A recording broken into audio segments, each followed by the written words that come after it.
Let's go. What is happening, people? Welcome to Peter on Pole. My name is Peter. I'm joined by some lovely guests. I've got the Mount Rushmore of F1 YouTube channel. I've got Ellis in the building.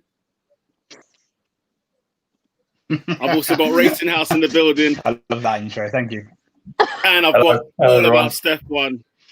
100%. You know how it is. Shout out to F1 Dorney straight away. Showing love as always. Yeah. Jeez. Showing the love as always. We're here to talk about, our topic today is to talk about, is F1 becoming too political? We're going to do a series of questions and we're going to see if we can come to a definitive answer. But just off the top of the head, I'll start with you, Ellis. Do you think F1 is being too political? Just the first thing that comes out of your mind. I'm on the fence. That will do. That will do. That will do. Saki, talk to us. Is F1 too political? There's two answers for that, but I'll say no for the first one. You know. Okay, and Steph, how about yourself? What do you reckon? Is F1 too political? Yeah, I think there are also two answers to this. But I also too, I'm going to say no to begin with. So we've got Peter, you still there? No, right? For example, the kneeling, whether it's the grid girls, the grid boys. I'm still here. Can y'all not see me? Yeah, I think you froze. Yeah, froze for a second. But yeah, continue. I can hear you now. Oh, I froze. Okay, right. Yeah, no. So for example, the first question: has the campaigns in Formula One been too political? For example, end racism, the grid girls, grid boys situation, the race in South Africa, having a race, for example, in Saudi Arabia. What are your thoughts? Have the campaigns, has the movement, you know, arrest the cop that killed Breonna Taylor, kneeling, all of that sort of thing? Do you reckon that F1, the campaigns themselves have been too much? Steph, I'll start with you.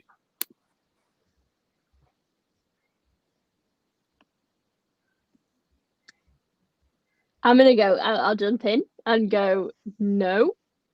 I think F1 is doing a great job of raising awareness of a really, really important topic in the world right now.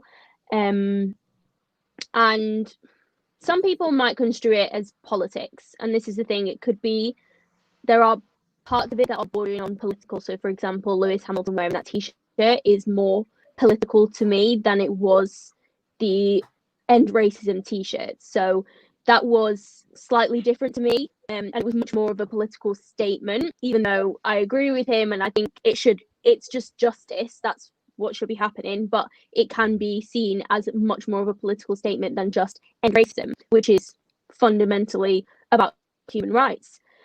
But the rest of them, so coming to talk about something like Saudi Arabia and that GP, I think that is fundamentally being questioned at the minute because of the human rights situation. But it is a political decision. Should we be going there because of this reason? Should we be avoiding it because of this reason? It's very, very difficult to decide whether something is political or not political. But I think F1 is, with all of its campaigns at the minute, with its We Racism initiative, I can still not say that, with its We Racism initiative, I just think it's raising awareness and even going to Saudi Arabia. So within the F1 community, it's raised so much more awareness of everything that's going on there and the human rights violations that a lot of people just were not aware of. So regardless of whether it's going there for political reasons, for money reasons, whatever reason it is that it is chosen to form a collaboration with Saudi Arabia and host a race there, it still brought all of these issues to the forefront of the F1 community and beyond. And so regardless of what F1 is doing, we're constantly talking about something that is deemed political or not political. So yeah, I don't really know where I stand, but I just think it's great that at least we're talking about it. At least this conversation has been started now, which is not a conversation we had even last year. No, that's very true. Ellis, talk to us. What do you reckon? Do you have a bit more of a clearer opinion on it, or do you reckon you're in the same boat as Steph? Very, very much same boat as Steph, to be fair. I suppose my first question I am asking myself is, has F1 ever not been political? Because if we go back to Max Mosley's days of running the sport, he got himself involved with stuff in political elements outside of the sport, and some of them are a little bit less savoury than others, maybe, shall we say? But it's never. I don't think it's ever not been political or not had a political skew. Where I think it's of a better stance nowadays than perhaps it used to be was, like I was saying, when Max was running it was a little bit more unsavoury, some of the things he was involved in. At least what is relatively front and centre now are topics that are things that are very much worth talking about, should be talked about, and it's a platform to showcase. Is that the right word? I'm not sure, but it's a platform that can bring a spotlight on situations, scenarios, and topics that I think we all should be talking about. So yes and no. Like I say, I'm a little bit on the fence. There is two answers to it, I suppose. Like Saki and Steph are both saying. I suppose even if it is political or maybe erring on the side of a little bit too much on a political stance, is that a complete negative? I'm not sure it is. Interesting. How about yourself, Saki? What do you reckon? Are the campaigns a bit too? Is it going too far? To be honest, I think like what Ellis said, like it's always been that element in the sport or surrounding the sport.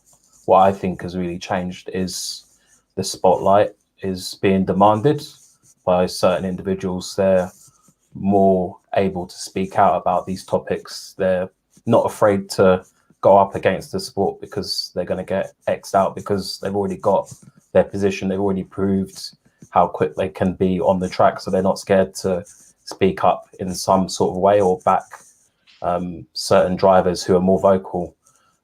What I think is the real difference is that actual spotlight. Like I just don't think people are used to topics being brought up and then being actually discussed and these topics being engaged with. I genuinely don't think people are used to that kind of spotlight, which is probably making people a little bit uneasy, because I spend a lot of time on social media and the internet just looking at the type of comments, and it's scary to see what the general consensus is, because we tend to surround ourselves with people that are similar to ourselves and have a similar worldview. But I always forget that that's not always the case. So if you go and if you look at the comments in one of the posts about we raced as one or something that is or can be deemed as political, that will give you a real indication of how some people think about that topic. And just like, I know we'll talk about other sports, but I like to compare other sports, and it is really eye-opening for me. So for me, I don't think it's political, but at the same time, I think for people that are used to a certain level of engagement with these topics, it probably is too political for them. For me, it's not at all, but I can kind of understand why some people will be put off by it.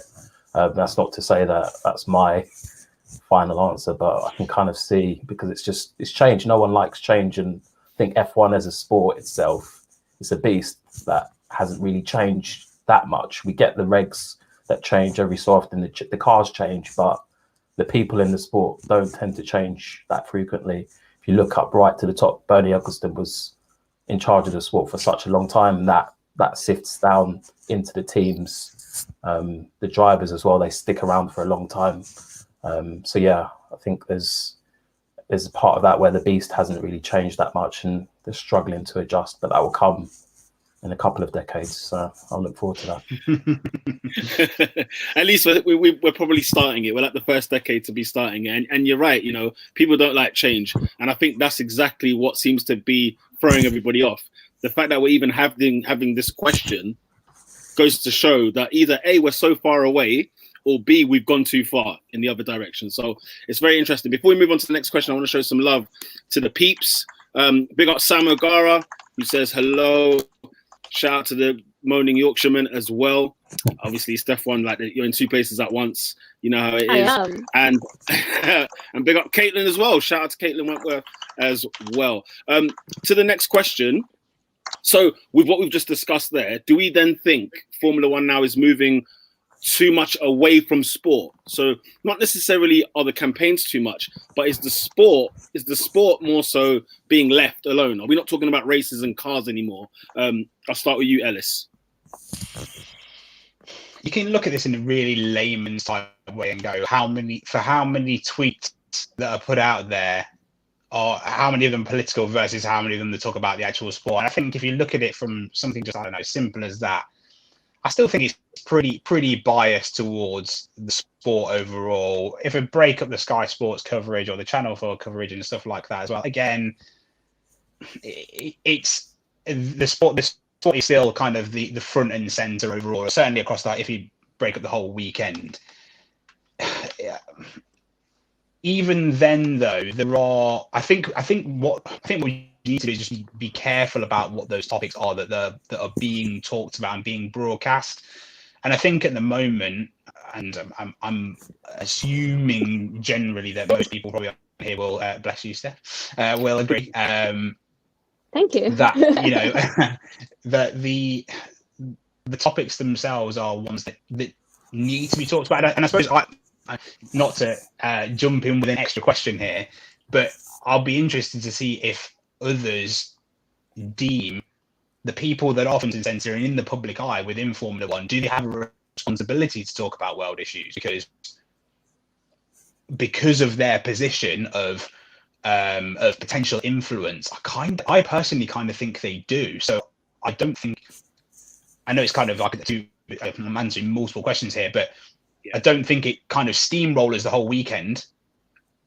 Maybe one or two things like the Breonna Taylor situation was quite a big one that was discussed for one, but it's not bled into other weekend and weekend after weekend sort of thing. But at the same time, I personally think they have a responsibility as people being in the public eye to talk about situations that if they need to be addressed. Oh, interesting. That's an interesting take. Steph, how about yourself? Do you reckon we're not talking about the sport as much anymore? When I look at it, I think whatever might be deemed political is such a small minority and such a tiny little sliver of what makes up an F1 weekend. So I think that anyone complaining about it, it's so easy to kind of avoid if you want. So just don't start watching until the formation lap if you don't want to see all of the end races and message before that. We know it comes on every week. It doesn't matter whether it's what's the word I'm looking for? It doesn't matter if it's meaningful or whatever. It comes on every week. We know what's happening. So just don't start watching until 2:10 or whatever time it starts where you are, if it bothers you that much. And honestly, seeing a little rainbow on the halo of a McLaren or seeing an end racism message on the halo of Mercedes is not doing anything to influence you watching the sport, or it's not detracting from your ability to watch this sport. It's not, there's no, I just don't see the correlation there. We're not watching end racism messages in favor of Formula One. We're watching Formula One. It just so happens that these messages are integrated within the sport in such a small way when you really think about it. There's just tiny messages here and there. Lewis on his helmet, the McLarens, on the Ferraris, the little We Racers One message. It's great, and it's just tiny little shows, and maybe they're too tiny, but that's another conversation. But at the end of the day, it just doesn't impact someone on such a level for them to be annoyed that politics is infiltrating or detracting away from the sport that they're coming to watch. I just think that Formula One has a responsibility, like Ellis said, and people in this sport have a responsibility to talk about issues, and whether the drivers wanted this responsibility or not, they have it. They have it anyway. And I think some of them are using it very responsibly, like Lando Norris and Lewis Hamilton in particular. I think they're doing a great job on raising awareness on really important issues like mental health and Black Lives Matter, especially throughout the entirety of this season. I think they've done a great job. But then you have other drivers like Max Verstappen, who is not standing up for these important messages and is instead promoting really harmful word choices, stereotypes, and comments throughout Formula One. So I think there's really two different sides, and I think we can see as well in terms of the the people, we can see the differences between the influences that we have. So Max Verstappen, I think, is using his influence in a really, really toxic way. And that's really sad to see, because I think he's one of the drivers on the grid that has the most influence, and he has so many legions of fans. The Orange Army literally follows him anywhere and will do anything that he says. So it just seems really disappointing that these drivers are not using their influence in, not all of the drivers, I don't want to label them all in the same group, but some of the drivers aren't using their influence in the same sort of way, because it would be such a tiny thing to do on when you look at an F1 weekend on the whole. Interesting take. Saki. Yeah, so for me, I tried to look back to how it's been in previous years. So with this year, we obviously had the pandemic, and I think F1 have really been forced to up their game in terms of listening to what people are doing in the outside world beyond F1, because previously they haven't paid much attention to things like Instagram, YouTube. I know it's grown a lot more recently, but they haven't really paid much attention to the trends out there and what fans actually engage with.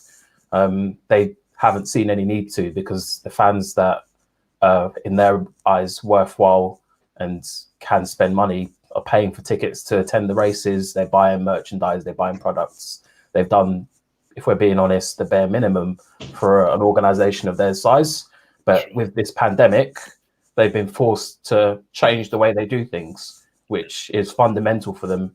They've been forced to do things such as fan cam, although I've not really seen it that much. They've been forced to engage with the audience in a different way. And if certain people in your audience and you're driving, or the grid people on the actual grid racing are telling you certain things, you need to engage with it. And I like to remember that F1 really is a marketing vehicle. It's not all about the racing. It's about the money. It's about the sponsors. It's about marketing. And if you don't adapt and change to what's going on in the wider world during a global pandemic where things are really bad, there's a lot of fear and people are worried. If you're not adapting to certain things, you're at risk of becoming coming across as dated or archaic or a dinosaur. So in that sense, they've switched on to what's going on in the wider world, but their hand's been forced. And I think if it was to happen any other year, this kind of uppress and Black Lives Matter, I don't think F1 would have taken any notice. So to be honest, I don't think they've gone far enough. I don't think it is kind of taking any serious stance. And people tend to care about things that relate to them or things that they've experienced. This is just me generalizing, so apologies if I'm taking it too far, but that's probably why people get a little bit annoyed, because they're seeing things on their feed that they're not used to seeing. They can't relate to it and they don't understand it, which is, for me, it's not a normal reaction, but I can see why they would react like that. So I think it's been great how far it's really pushed people to react in some sort of way, because someone will challenge them along the way, which is what's needed. It may not be me, because I don't have the energy to engage my brain like that. It's very I find it very draining, like battling with people like that, or trying to explain to someone something that for me just comes easy and I get it, whereas some people, they don't get it. So that's probably why you get that kind of reaction. So that some sort of reaction is good, as long as it's not obviously abusive or racist. But someone will be challenging them along the way. That's what I've seen from my experience anyway. I'm not sure if I answered the question. No, do you know what? This is a tough question to answer, because on one hand, I think it's great to raise awareness. I think we should be having these discussions. I think we need to have something that at least has a bit of substance and a bit of weight. But then I want to shout out to Pablo over here, because look, he's put on this comment, check out Red Bull. Why aren't we talking about necessarily, can I put it this way? Is the market at the minute too saturated with everything being outside of the actual race, or outside of the actual driver, or outside of the actual car? Do you get what I mean? Does Pablo make a fair case here, whereby, I know he's not necessarily saying that, but he just wants to get our opinions. And are we allowed to have our opinions on this comment, for example, and don't worry, guys, I'm going to get to all the comments as well. But I feel like this is an interesting comment to bring in a conversation like this at a topic like this. What's your thoughts? Can go first. I'll go. I think there's room and there's opportunity for us to talk about racing on track, but as more stuff is being televised and as we have access to more information and more visuals of the team, so as we see social media, YouTube, just there's so much content to engage with, that's not about on-track racing. I think there's always a point to talk about on-track activity and stuff that goes on within racing, but there's always the chance to talk about important things as well. And I feel like why we're not specifically talking about racing right now is because there are a lot of people that will just focus on their racing and these important issues will be ignored. And that's why we wanted to do this in particular. We wanted to bring awareness to the fact that these issues are not being talked about, and then especially not being talked about by people of colour.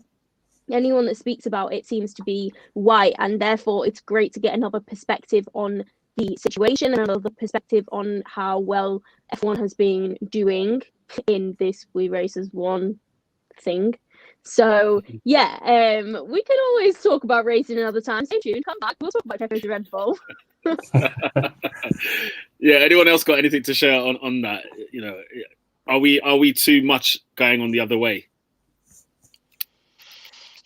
I stand by what I was saying earlier. I think, and I saw it in a comment, and sorry to steal anybody else's thunder, but if anyone else is going to mention this, but I saw someone mention about drivers being role models, and in the same way as I think football is a very easy one to talk about and compare to because it's old soccer. If anyone from America or anywhere outside of the UK is watching, it's a very easy one to kind of compare to because it has players have had stick for not acting as role models, whether it be going out and getting absolutely pasted on a night out and vandalizing something or something like that along the way, all the way. But I think that carries all the way through to you have a responsibility as a role model to future generations and current generations to not only make sure that you are on your best behavior and turning your line, but you are also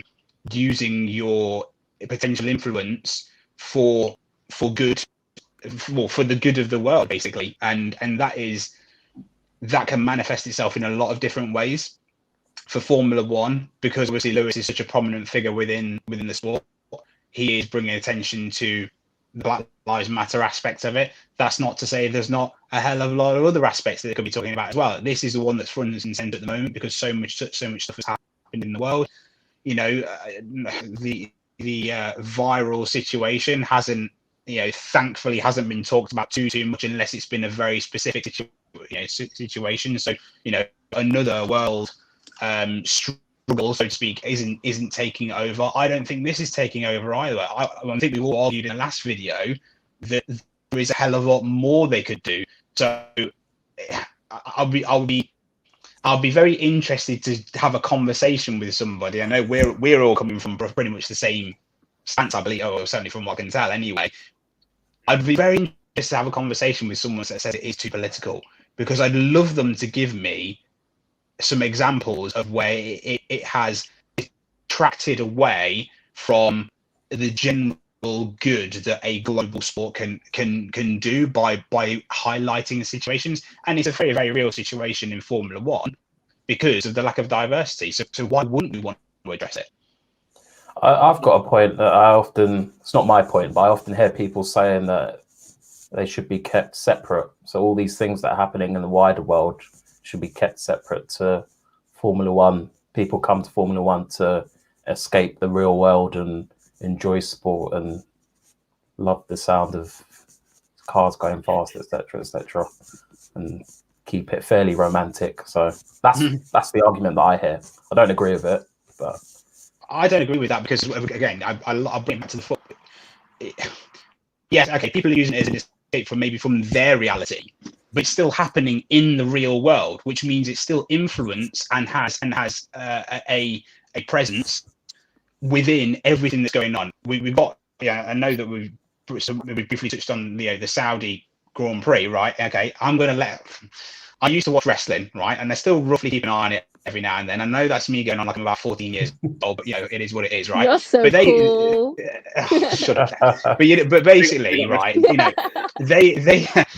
They have recently had two of their pay-per-views, right? Two of their pay-per-view events in the last couple of years in Saudi Arabia, and one was in Saudi Arabia. Actually, they might have both been, but one was certainly there, and there might have been a second one in another similar country, which has some of the situation, some of the reason or the question marks hanging over it. I'm sure we're going to get onto when we talk about it in terms of the potential race being there. And when you look at the fact that one of their pay-per-views was an all-women's pay-per-view, which is just unheard of. Yeah. But they took it, as a global sport that influences many people. WWE do a lot of things wrong, but they took it upon themselves to engineer this in such a way that it's brought attention to the fact that there is, in my personal, very humble opinion, there are still countries in the world that do not consider what we would consider to be basic human rights to be the right way of doing things. Big up Vince McMahon and the gang. Yeah, on that it's the right one. But yeah, go ahead, Steph. Sorry. Oh, I can't remember what I was going to say. I just want to say to the point earlier that was made by Ellis. Okay, go ahead. No, it's gone. Gone. What I was going to say is that to Ellis's point, you've clearly got somebody who thinks exactly like you. Shout out to Josie, who says it's important for the drivers and F1 to use their position of privilege and to have a positive influence on society. Do we think it's their responsibility? Is it their job to do this? Is it their job to present humanitarian cases, if that makes sense? Or is their job to get in the chassis and get in that car and get on pole and win races? What's your thoughts on that? I'm going to go first. I think obviously it's not their job to do that. They're paid to race. They're paid to entertain sponsors and be marketable. With that in mind, I think the bare minimum that they've got a responsibility to do is be palatable as people for those marketers, because we just assume that all these drivers are nice, genuine people. We don't know these people. We think that we know them, but we don't actually know who they are, what they're like. So we like to think that they are nice, they're gonna support campaigns and be role models. But if you met 20 other people down the pub, you wouldn't expect that from them. It's only because they're in this high paid role. You watch them every week or every 2-3 weeks and you see them, they come across well in interviews, and you expect a certain level of them, but some of them may just not be capable of doing that, and it's through no fault of their own. Yeah, fair enough. Let's go through some of the I comments. think it is through fault of their own. No, go ahead. Sorry, controversial. Go on, explain that. Explain it. I don't think. Okay, right. So yeah, 100%. Their responsibility is basically to drive the car. But for example, someone like Nikita Mazepin, if we look back at his career, he's done some questionable things. Where is this going? In the past. So I'm interested to see where this is going in the future, because do you know what? They don't have. It's difficult to say because they didn't ask to have this platform. They just wanted to drive the car. That's what they set out to do. You don't go into Formula One expecting to be given an influential platform. That's not. You could do 10 other different things to get a platform. That's way easy, like 100 other things that are easier to do than Formula One to get yourself a platform. So the drivers don't do it for that.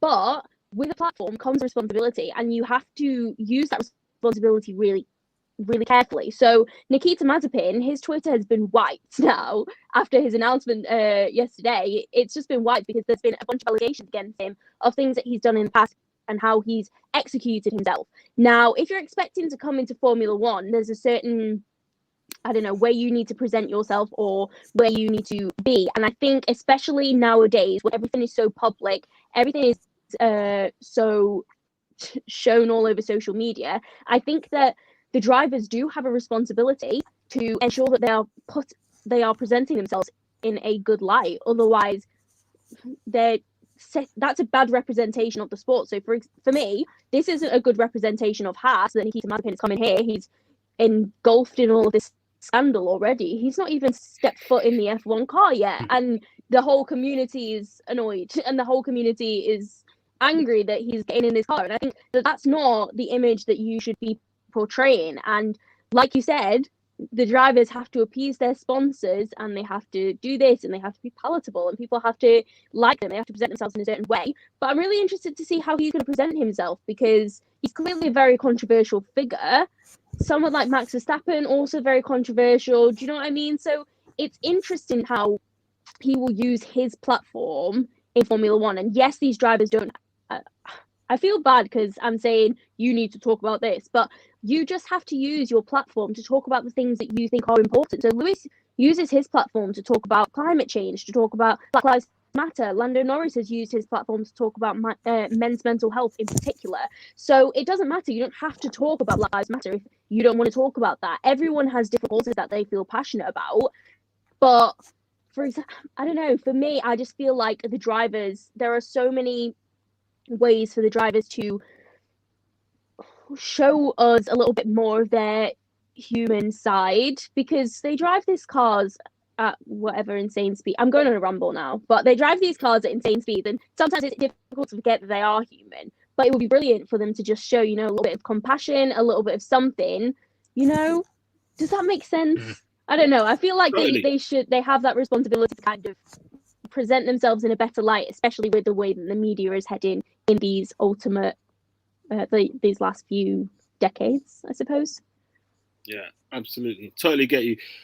Before we move on to the next question, I just want to put some love to some of the comments that have come up on here. Shout out to Sam. Yes, we are live. So everybody in the comment section right now, if you're watching this video, please do share, like, and subscribe to the video and to the channel as well. That will be greatly appreciated. Shout out to Jose, as we said before. Big up to the Moaning Yorkshireman. He says, sorry if we've already discussed this, but do we think that We Racers One statement will remain in F1 next season and will still be talked about? Guys, what do you reckon? Talked about this one quite big in the last video, so it's a shameless plug of check the previous video as well, which was the channel.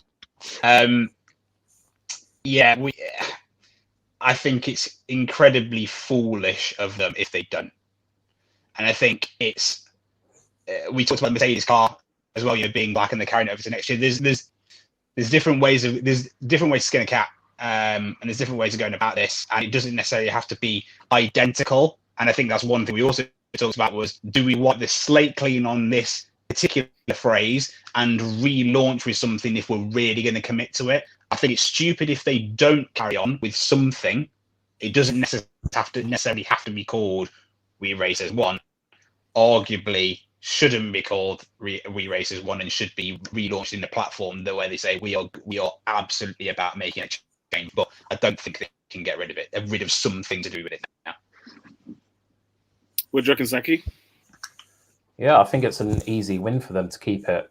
Like, I don't think I hope they don't get rid of it, because it's a fairly vague kind of.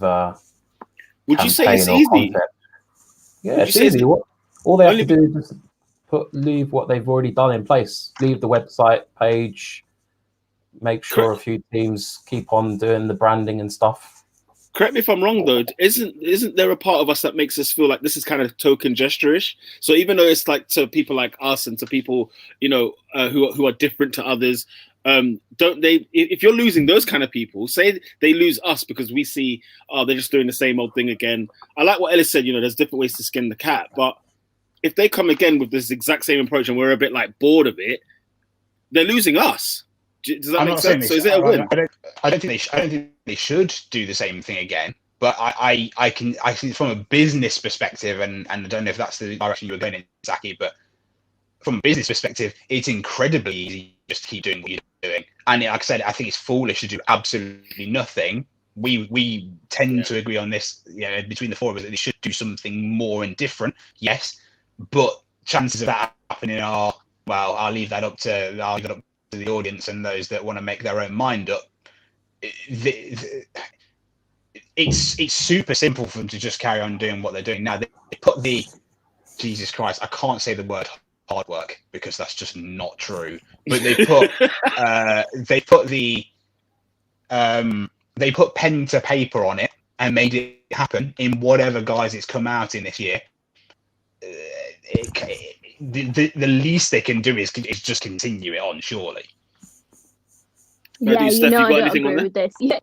No. Yeah, you all know that I won't re-race. We racers want to be gone. I can't say it, and you know that I think it stands for absolutely nothing. I've talked to the ends of the earth about this, that I just do believe that it is a token gesture by Formula One, and I would rather they get rid of it, because I'm sick of seeing this token gesture, this meaningless slogan plastered on my TV or weekend. But not necessarily should it, Steph. It's not that. I'm not annoyed because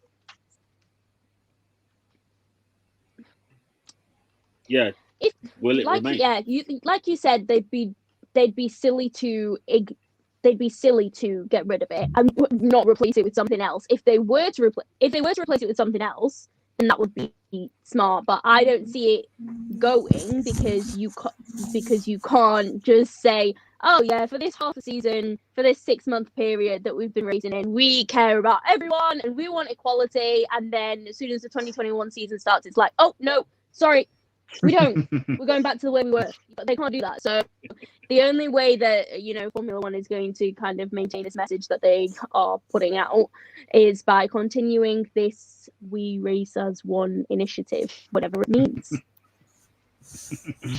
Absolutely. Big up the moaning Yorkshireman again. He's got another question. He's got a comment really, and he thinks that F1 literally just jumped on the bandwagon to try and seem relevant given the year's circumstances. Personally, it's certainly not been as organised as football. Would you agree with that comment, Saki? Yeah, it's very easy to agree with that comment because if you do watch any other sport that is massive, they are they've got initiatives behind any campaign that they do run. There's another question: are these initiatives that they sponsor or have they set up? How good are they in terms of actually bringing about change and being true to what was intended in the first place? But there's more substance to them in things like football. They've been about for years and years. I'm not sure about things like NFL, but definitely in football, there are loads of initiatives and campaigns. The discussion's been had for a while. People tend to engage with it a lot more. There's less kind of annoyance at the fact that it exists, whereas in F1, it seems to be a little bit of annoyance. But like I said, I think it's because it's in the spotlight for the very first time. So I agree with that statement. This is interesting because Sam, agrees and says that a lot of stuff this year seemed a bit forced. Do you reckon that's a fair point to make? That it's been forced, and then I'll get to the second part of that comment. Yeah, I was just going to say, did they take off the We Race as One bit in Turkey? Because I didn't notice this at all. Can someone confirm to me when this happened? I didn't notice that. Or is it just is it just faded into the background so much for us all now that we just didn't even realise that it was there? I'm not sure. Is this they're taking the knee thing? No, I think it's just literally I think that still happened. Like the logos, you mean, Steph? You mean the logos and stuff? Maybe the editor forgot to insert it there. Oh. Well, we all know I hate it anyway, but it's specifically in Turkey to do something like that, to forget to do it or whatever the plan is. There's something sus going on there. And I don't agree with that. Oh, okay, that's controversial. And okay, so and what do you guys think then? We'll touch on Saudi Arabia since it's been brought up here. Does hosting a Saudi Arabian Grand Prix go against this message? And also, should there be questions concerning the Saudi Arabian Grand Prix? I mean, if you're going to question Saudi Arabia, you need to question all the other races that have controversial leadership in those countries. So I think it's a bit unfair to pick on one country, even though there will be issues in that country. What country doesn't have issues? But I think they need to look at the bigger picture and address the issues in all the countries that they race in, or at least have a discussion, and not just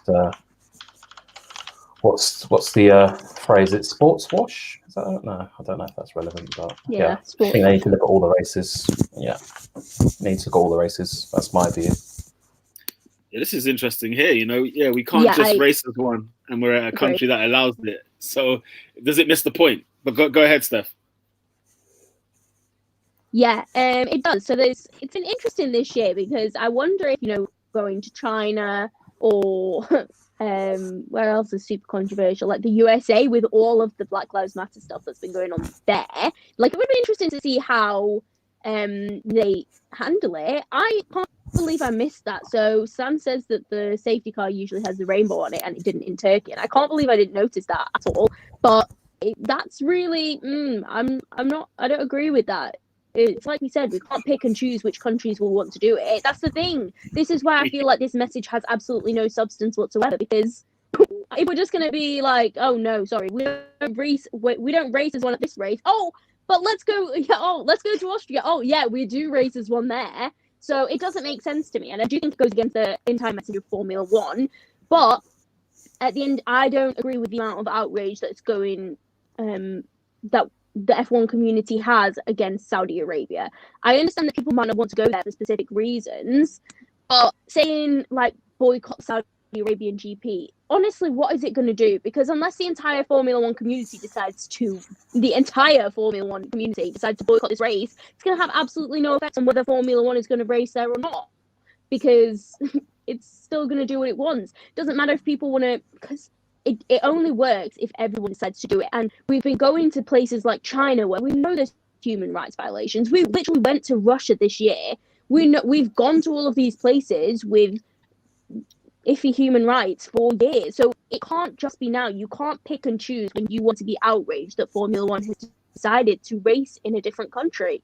You can't pick and choose when you want to shout human rights, because if you cared that much, you wouldn't watch the races in China, you wouldn't watch the races in Russia, you wouldn't watch the races in the USA, you wouldn't be able to watch any of the races, because every single country that we go to has human rights issues in some way or another, regardless. Like, I live in the UK and I know there's human rights violations here. Like, every single country has them. So I don't agree with the picking and choosing when F1 fans, I think this is a really toxic thing that the Formula One community has done, and I don't like that we're picking and choosing when we want to scream, we can't go to this race because human rights. That's not fair. It's not the normal people of Saudi Arabia that are committing. It's a few people. It's written into kind of the rules of their society, and I'm not condoning these violations in any way, shape, or form. I think it's absolutely horrific what's going on there, but we can't expect every single country in the world to be as developed as we are as a society. 50 years ago, in America, Black women didn't have the right to vote. So in 50 years' time, who knows where Saudi Arabia is going to be? It doesn't work like that. We can't expect every single country to think that human rights are, yes, they're a universal thing, or they should be a universal thing, but every single country views them in different ways. And I don't think as a Western society we can look to them and say, you're not allowed to have our Western sport because you don't live by our Western rules. Does that make sense? I'm not condoning in any way what goes on in that country. Absolutely not. I think it's horrific, and I just want to really reiterate that. But I do think that we as a community have been very problematic in the way we've handled this situation. And ideally, I would like F1 not to have gone there, because I do think it goes against their message, we race as one. But I do think as a community as well, we have treated Saudi Arabia unfairly, because then, yeah, it might be, I don't know. It's a really, really difficult one for me. Ellis, you seem like you were itching to jump on there. I agree with what Steph said. I don't think there's anything I don't necessarily agree with, to be fair. The only question I would potentially pose to to everyone else really is, do you deprive the people in the country who maybe also don't agree with how the country's run and what's done there, the opportunity to see something they love on the basis that the way the country's run is something that a lot of other countries disagree with? And I don't think that's fair to do so, to be honest with you. I saw a comment as well, I mentioned that, people are banking on it making a change. It might make a change. It might make no change, but I think it's a little harsh to. Let's be honest. Yeah, we when we park the political elements of this conversation to one side and we talk about places we want to go for Formula One, we normally talk about tracks we want to go or tracks we want to have back on the calendar and things like that, which yes normally tend to be historic ones or ones that have been around for a while that are in other series outside of Formula One and stuff like that. But if they can make a spectacle and a good a good race track and offer people in that country an opportunity to see something they love, I think they should do it. It's a massive shame that the country has the problems that it has around human rights, but exactly like Steph said, to bind that 100% again, there's plenty of other countries that have it as well, and we don't not go to them. So if it can enact any change, amazing. I don't think we should bank on it making any major waves and changes in the same way as, like I talked about, the WWE pay-per-view element as well. Didn't make waves of change, but I thought it was a good thing to do because they were basically standing up and saying, well, this is how our sport is. You want it to be part of your country's offering to its citizens. Then this is how we do it. I don't think, like I said, I just don't think that we should take it away from them now that it's been touted, because there'll be plenty of people that are now getting excited about it. Yeah, I think that, to be fair, you know what? I think people do have a sort of level or like a threshold of what they accept and what they don't accept. And not that when they accept it, it means, yeah, I'm all for, these ridiculous violations that are going on in different countries. But there are some things that tick some people off more than other things, And so I totally understand, obviously, where these people are coming from. I do agree with you, Steph, in the sense that, listen, man, if we're going to start getting all, like Jesus-like on these things, then let's scrap the whole season. Because what country am I looking at which is looking clean all the way? Yeah, all of us here would love to see, for example, an African Grand Prix or, or a Caribbean Grand Prix and not question any politics there. We just want to see it there just so that it looks equal to what's going on in Europe and Asia and so on. So it's always a tough one. I just want a big shout out to Fergie. The man says Wagwan. Yeah, done. No, big up Fergie. You know what I'm saying? Yes, I want to show some love to the people on there. Moni Yorkshireman again has come up there. He says, I don't personally think it's their job, so to the job question earlier, and influence society. But as Josie said, that's what's been a role model. That's what being a role model is all about. Look at Marcus Rashford. He didn't have to help the kids, but he did. We can all applaud people like that who go out, go above and beyond what they normally do day to day. I think I remember reading a story when Rashford was playing at PSG away in France. The next day he comes in and he's still certain, he's helping around. So, we're talking about, this is like day-to-day job for him almost. He's taking it upon himself, which is commendable. Big up Josie as well. But it's a spectator sport where they want to engage with fans, and that comes with the responsibility of connecting with them. They are the ones who buy the merchandise, etc., to fund their career. Oh, this is a painful one here. Because when you start thinking about it, without fans, none of these guys are as big as they are now. Yeah, but I don't think especially F1. I don't think the fan F1 genuinely care about fans too much. I generally don't think they do, because they will just go about doing what they want, and we all just have to put up with what we get. Tends to be the way it happens in football, happens in other sports. It's just the amount of power that they have, the money they have. Yeah, people will always pay to go to races. People will always pay for merchandise. Whether there's 10,000 people who are unhappy and boycott, there'll still be a majority that do the opposite. it's a sad case. Sorry, I'm being a bit depressing there, but yeah. No, it's an interesting take because you know what? Having 20, how many races have we had this year, or we're going to have this year? The way that they've managed to fit, 17. you know, 17. is it 17? 17 races in this season where fans, I think, barely turned up to 3 races, right? Is this a good sign or a bad sign? Do you reckon Formula One, we don't really need the fans in order for us to survive because all the TV money will do just fine for us? So it's a bit of a, not like in other sports where the fans actually, their money actually counts. Whereas in Formula One, it seems like the money actually doesn't count for much. Am I wrong in saying that? Money might not count so much to the Formula One necessarily to FOM, but it's imperative to the tracks. It's absolutely imperative to the tracks and the countries. It will be subsidised this year. But sorry, Steph, it will be subsidised this year. But ultimately, it's all good. Sorry, go on. I was just going to say, I think I read an article about how in the third quarter of this year, so like the July to September, Formula One lost like over $100 million in money. Like it's making a loss this year. It's running on a loss just because of, well, everyone's having to buy the Sky packages or whatever. You have to watch it on there, but you don't get the fans coming to the track. And another thing that Formula One is losing out on this year is, I don't know if you guys heard, but they started broadcasting some of the races on YouTube for people to watch. So I think a couple of the races were broadcast for free for some European countries. So this is why it's difficult to argue. This is a completely different topic, but it's difficult to argue about the paywall of Formula One because it's so necessary in order to kind of keep the sport going. And I dread to think of what will happen to Formula One if they continue to kind of make the massive losses that they did, this year.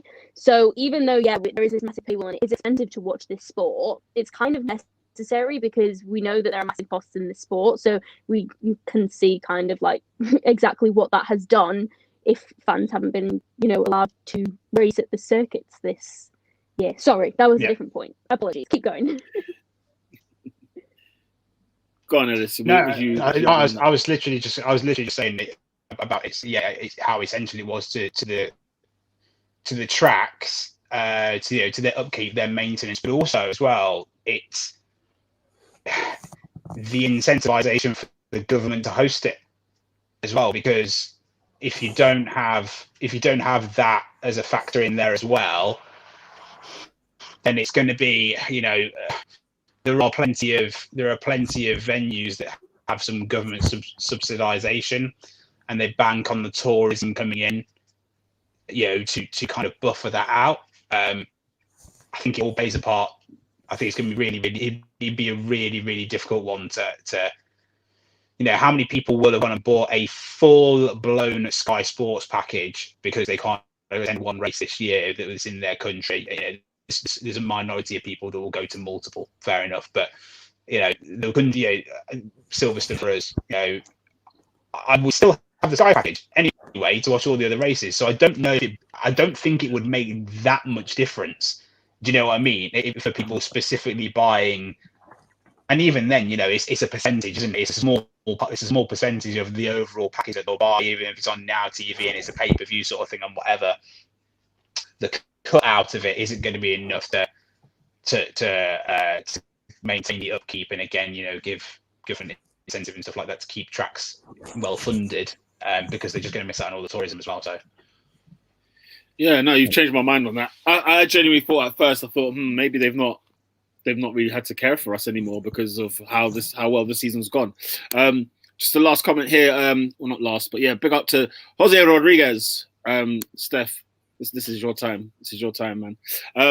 But yeah, to the last question on this, compared to other sports, has this been a success in terms of the way that this season has gone? Because I think this season, of course, COVID related, but this season will go down in history as one of the most entertaining, polarizing, thought-provoking, campaign after campaign after campaign.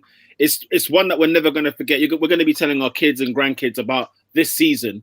When I look at the statistics, for example, I've just looked up on the NBA, the NFL, their viewership has gone down since things went a bit political.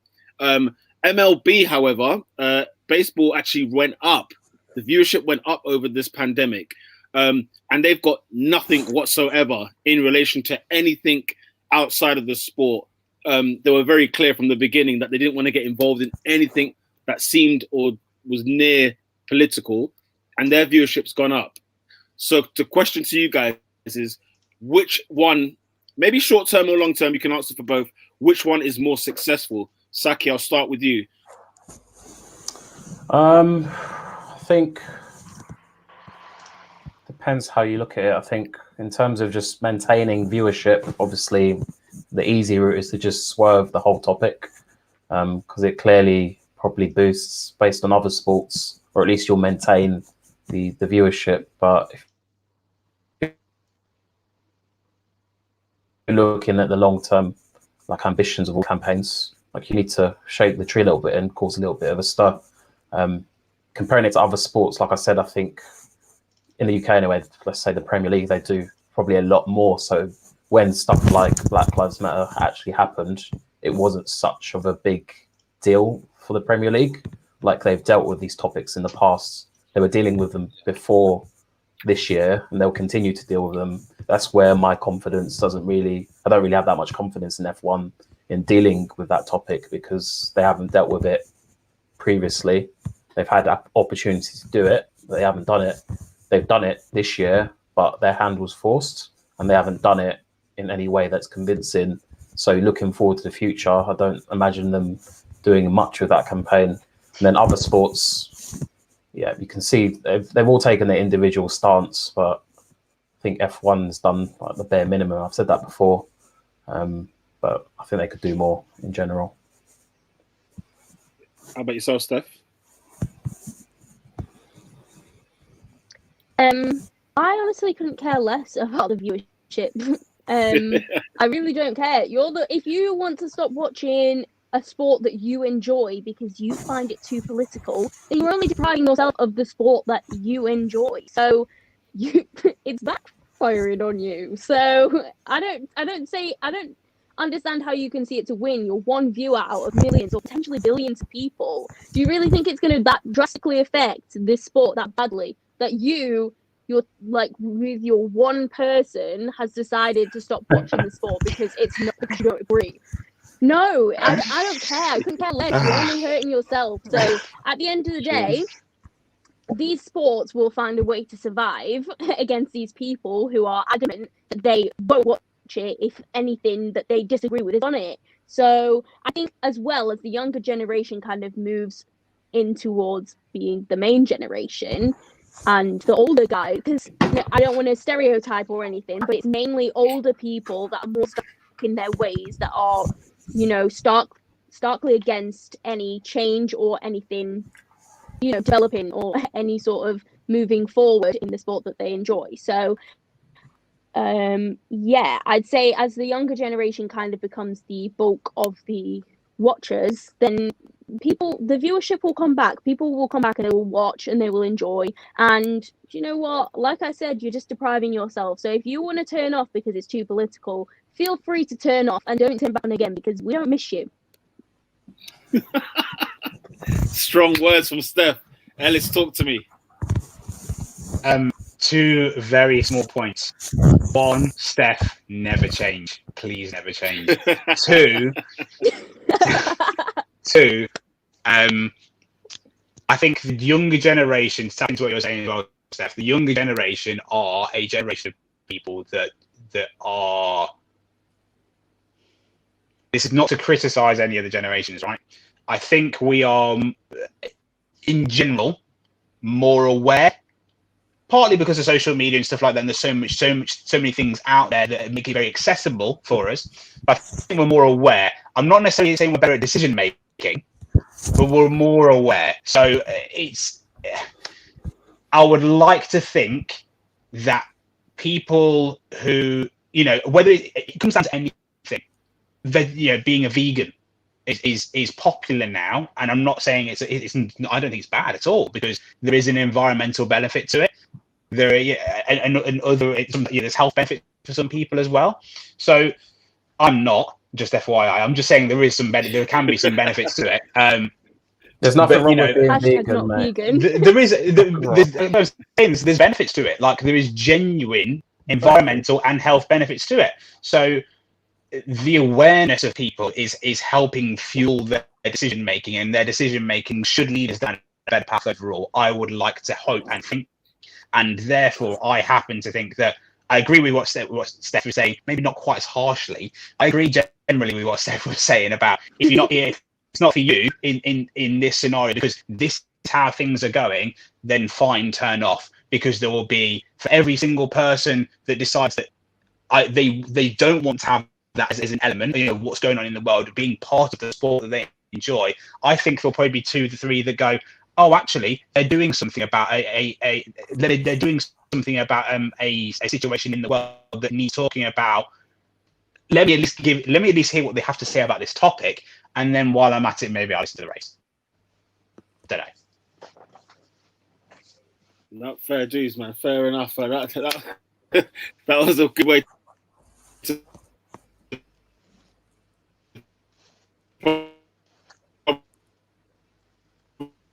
probably to wrap this.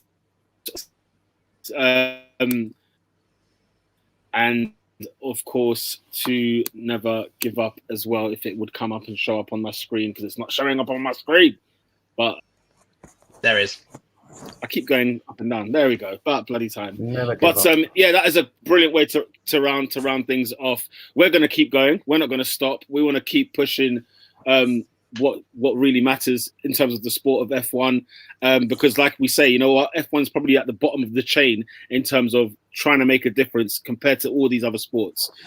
Yes, MLB might not touch on anything at all, and they have to improve on that, but that's their decision at the end of the day.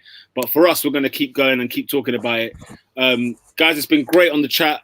Thank you all for making comments down below. Please do share the link as well. Get this video posted around everywhere, anywhere you can. Make sure to follow Saki at Racing House on YouTube. We've got Steph, All About SteF1 on YouTube as well. And big up Ellis on EC_TV. Is that correct? Correct. There we go. Boom. And with that said, ladies and gentlemen, thank you for locking in. It's lights out. See you later.